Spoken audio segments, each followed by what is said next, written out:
be presented to us as we ask for your guidance, dear Lord, to be a better person tomorrow than we were today, to be a better person next year than we have been this year. And may we continue in this path of love and guidance that you protect us. And may we all multiply these teachings in our endeavors daily with your protection and permission. We will start this beautiful last Saturday, the SSP of the year 2025. And so be it. We will need to bring some more chairs, yes.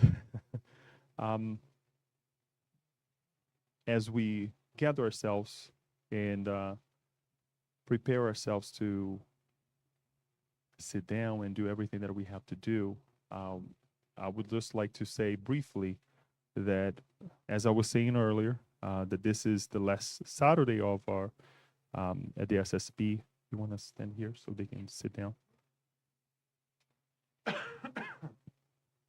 As we take this moment to connect with one another and be with one another, we all good? Actually, yeah, good, perfect.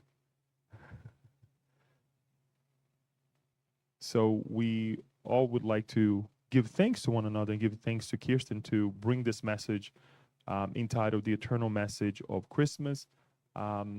Daniel, are we already live? All right, perfect. We just want to also remind everyone that is watching us live that even if you're watching this later on, that you hit the like button, interact with us as Kirsten is talking with us tonight, and give us the help as far as making this message also reach others as we do this part.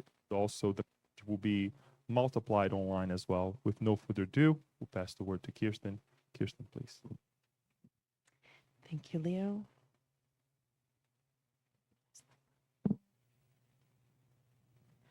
Good evening, afternoon, good morning. I apologize for my voice ahead of time. And if I cough, I also apologize for that, coming down off a cold.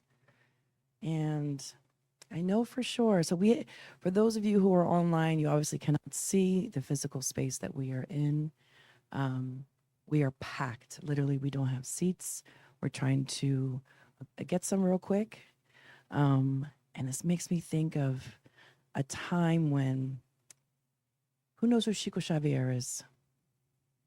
Raise your hand. Oh, okay, wonderful.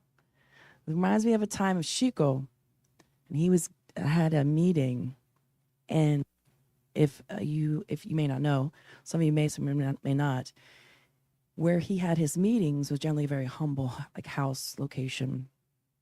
So the one particular day, the house, there was people like hanging out of windows. It was so packed, like sardines. And people always, hundreds of people were going there to see Chico. And Chico, in his humility, said something that I'm going to repeat here today because I feel it's the same. Because no one came here today to hear me talk. For sure, I know that. With all the honesty and transparency here, I know that we all came here today because we want a little bit of Christ. We want to feel him a little bit closer to us because we miss him, his love, that tenderness of a father, that caring, that unexplainable something that when we think about him brings us warmth in our heart on this very, very, not terribly, but cold day. Which brings us to this eternal message of Christmas. And let me also start by saying today's talk will not be long. Normally we do about almost an hour and we do a Q&A. Today is a special day. Today we are doing our annual Christmas fundraiser, and we just wanted to talk a little bit about Christmas, about Jesus, and remind ourselves why we celebrate Christmas. Christmas is not just December 25th. As a matter of fact, historians don't even agree that Jesus was actually born on the 25th. Many historians actually believe that he was born either sometime in March and April. So you can noodle on that for a minute. So it's not about the day. It's not about the specific day and time, but rather it's an invitation for us, if not every day, perhaps this time of year, and we all can feel it in the air, that warmth, that jolliness that's just around this time of year.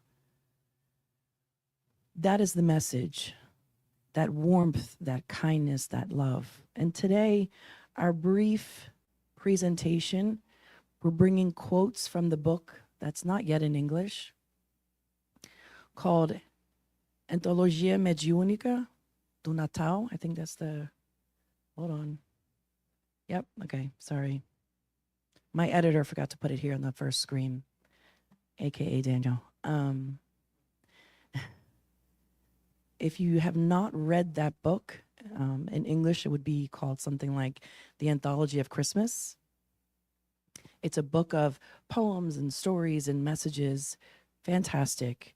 And nowadays with AI, you literally can take, not that I'm saying you should do this, but you could, and some of us may have done that today, and throw it into AI, and it translates for you perfectly normally. So today we're going to talk a little bit about the Spiritist view and vision of Christmas. It's a reminder that it moves us beyond the cradle to focus on the life and the message of Jesus, because he is, after all, from a Spiritist perspective, he is our model and guide. He truly is such a remarkable individual that within history, within society, we mark our calendar before and after Christ. That says something. That's how impactful he was as a soul, right? Thank you in the back. Right. Absolutely. And the vision we have for Christmas, we hope, the hope is beyond gathering with family and loved ones, which is always a beautiful thing, that we take this as an invitation to invite Christ into our lives. And what does that look like? What could that look like for you if you invite Christ into your world? And we don't mean in a religious way, in an outward appearance kind of way, but inside of yourself. What does that look like? I want you to answer that for yourself, what it may look like. It's a rhetorical question.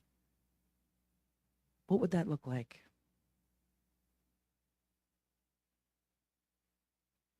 The Christmas manger is the symbol of the simplest and purest hope. In it, the divine master emerges, not in the palaces of pride, but in a humble stable of hearts willing to renew themselves. Christmas can be every day if we choose. Really, it sounds almost cliche, but it's the reality. Why was Jesus born in such humble and simple ways? To remind us that it's not about the flashiness, it's not about the presents. And if you look back in history, and there's a ton of history about St. Nicholas in the Netherlands and Holland and all over, and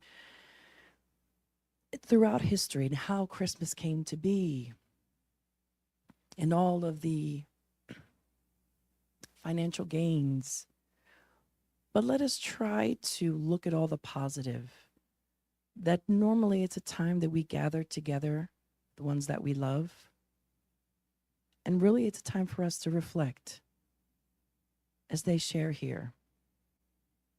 Our willingness to renew ourselves. As the message was read from Happy Life, and Joanna tells us, be open to new ideas. That's about renewal. And if I ask you, are you open to new ideas? Think about that for a second. If you have your sister, brother, spouse, cousin, neighbor comes to you with an idea, a positive one, and like, oh, I have this idea, and you're like, I like my ways. Especially the older we get, right? Kind of used to the ways in which we do things. But Joanna says, be open to new ideas. Be open. And here as well, we must be open in order for us to renew ourselves. Otherwise, we become like Scrooge. Who knows the story of Scrooge?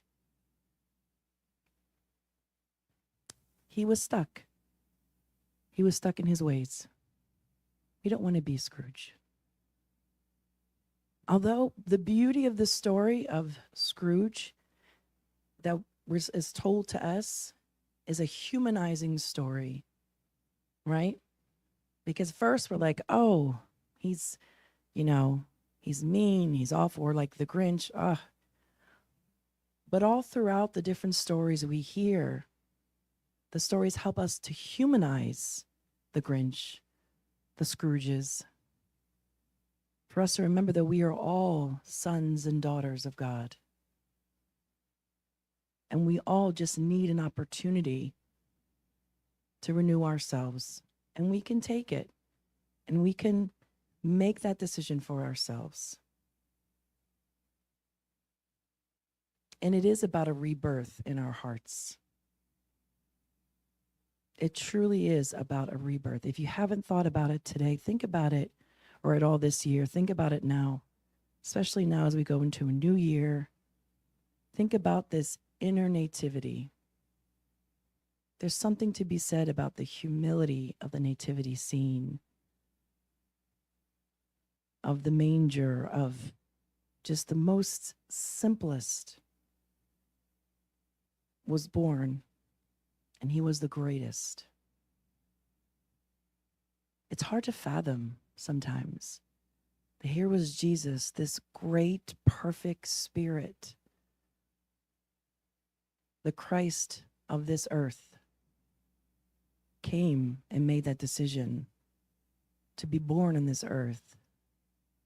Can you imagine being wherever he was before and then making the decision to come here? We can't even fathom that. We can barely fathom spending the holidays with relatives who are annoying. We have to do like prayers and lots of yoga and spiritual meditation sometimes before we have to go be around difficult relatives, or we avoid them altogether. Imagine a whole planet of people who you know will not understand you, who will persecute you. But he came because he loves until today. In the book they share, do not merely celebrate the birth of Jesus in Bethlehem 2,000 years ago. Strive for the rebirth of his divine teachings in the intimate Bethlehem of your own soul. Every day is an opportunity for Christ to be born anew within us. Strive for the rebirth of his divine teachings. Jesus didn't come to bring a new religion. Contrary to popular belief, he didn't come to bring Christianity. He came to love. And then man, we put him into these boxes of religion and all these. But he came simply to love. To love and to show us how to love, to forgive, how to treat our neighbor, how to love our parents.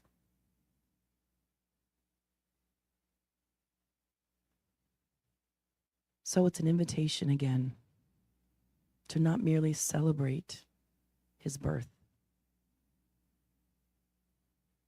but celebrate his life by honoring all his teachings. And from the manger to the world, Christmas as active charity. You're so used to, especially this time of year, doing charity work, which is fantastic, and we should. But let us not forget throughout the year.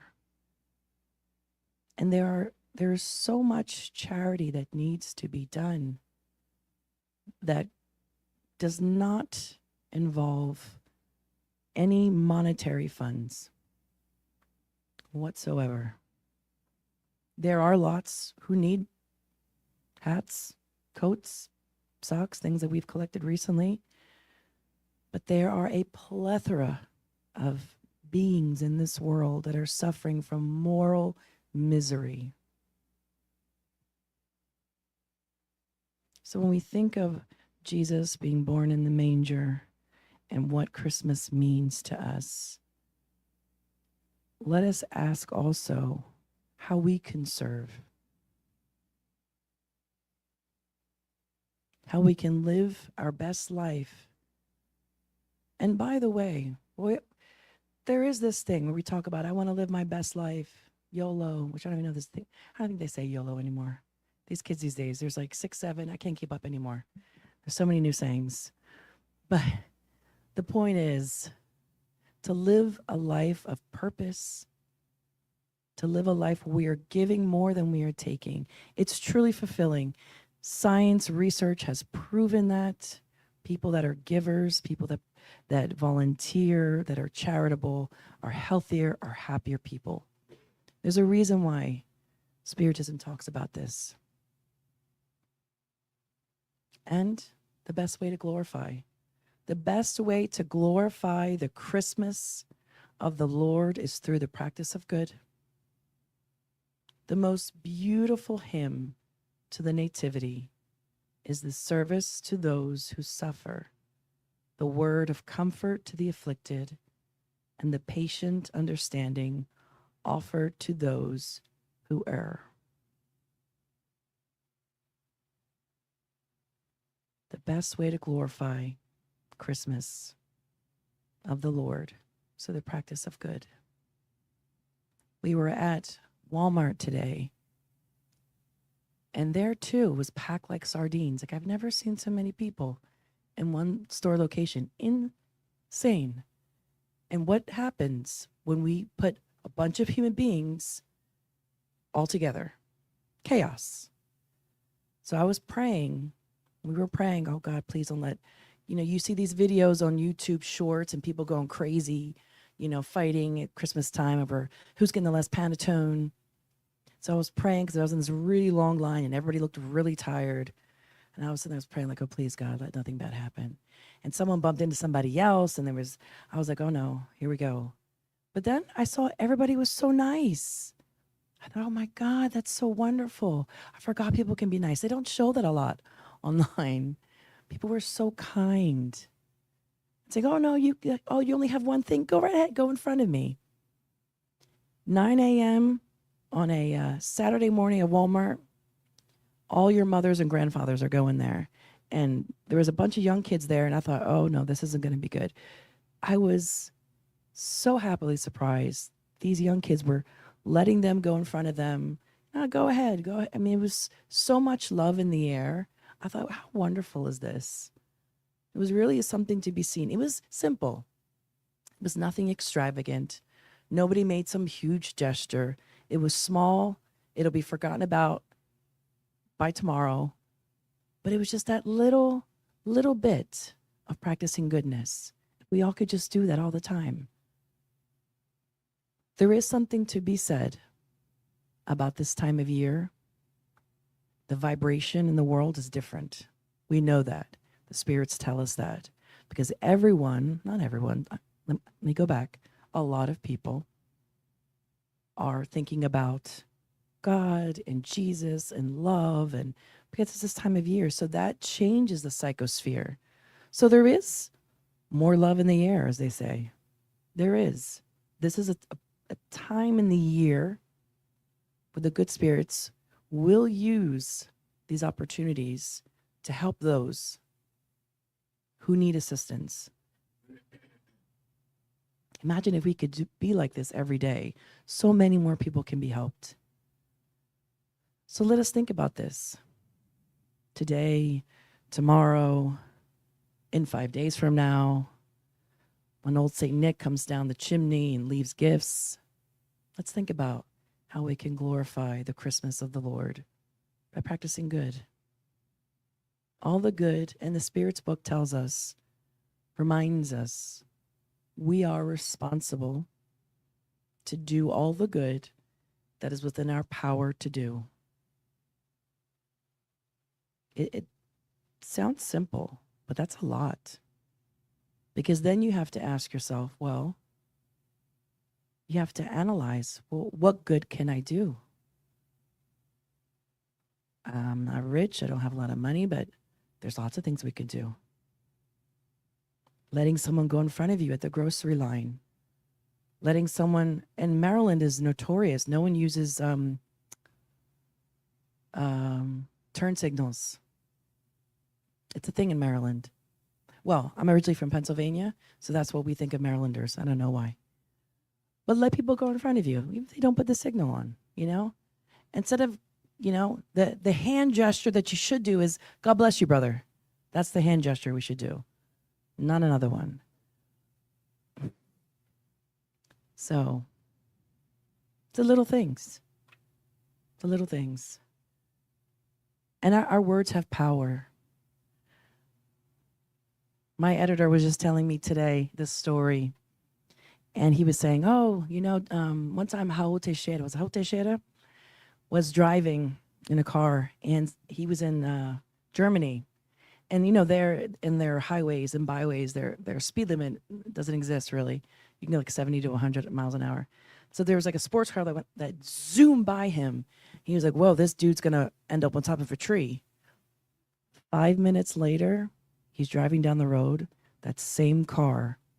There were 3 witnesses in with Raul, all saw the car on top of a tree. And they said, my God, Raul, your mouth, huh? Our words have power. I'm not saying that Raul caused that. I mean, circumstances what they are. Guy's doing like 200 miles an hour, sports car, it's windy. You do the math. But let us wish people well. Even if they're not sending us good hand gestures, let's wish them well anyway. It's the patient understanding offered to those who do wrong. So, friends, this is our ask for today. Allow the nativity, allow Jesus, allow that higher purpose, that love, that joy to be reborn inside of you. Allow this to be a moment of rebirth. So with that in mind, we're going to close. And we're going to not do our passes today. We're going to have a short visualization and the last thoughts today. That may this Christmas not be just another passing date on the calendar, but a sacred opportunity to rekindle your light of faith, strengthen your resolve for self-improvement, and widen the circle of our love. Let us make every day a Christmas of the heart. With that, friends, we're going to ask Jeanette to get the light. We're going to do a short visualization / prayer. Again, we will have the spiritual passes. So if you all don't mind joining me in this brief moment of reflection.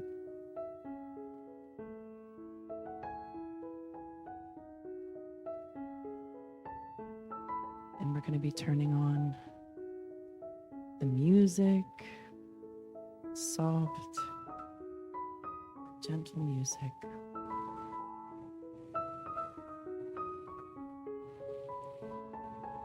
And let us take this moment. I want you to take a deep breath in through your nose and then breathe out through your mouth. So do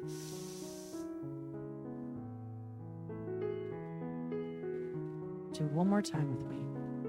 Breathe in through your nose.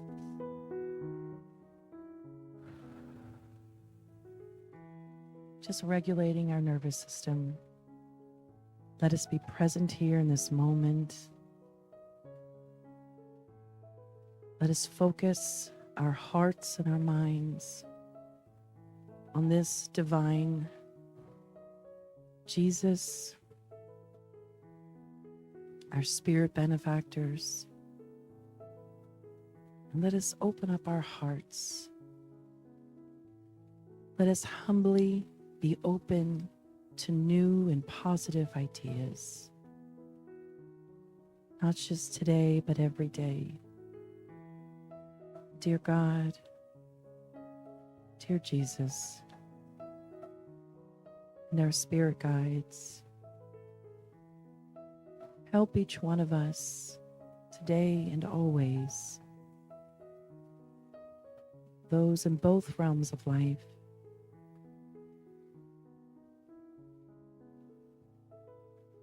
to face our journey with humility and courage,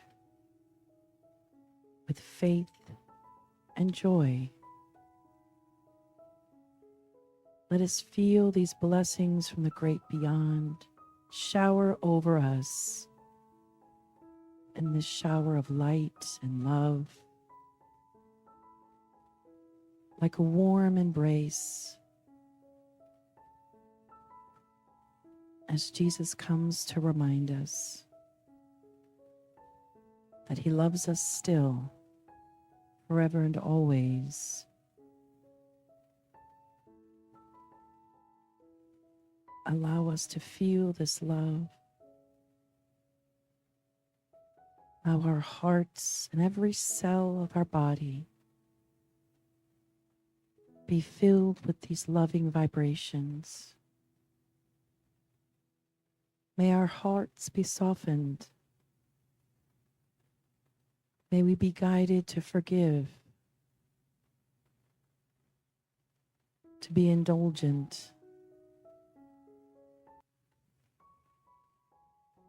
Dear God, we thank you for the blessing of our existence. We ask for all those in this world, across countries and cities. May your love bring them peace, bring them joy and healing. And may Jesus be born again in our hearts. With immense gratitude for this moment,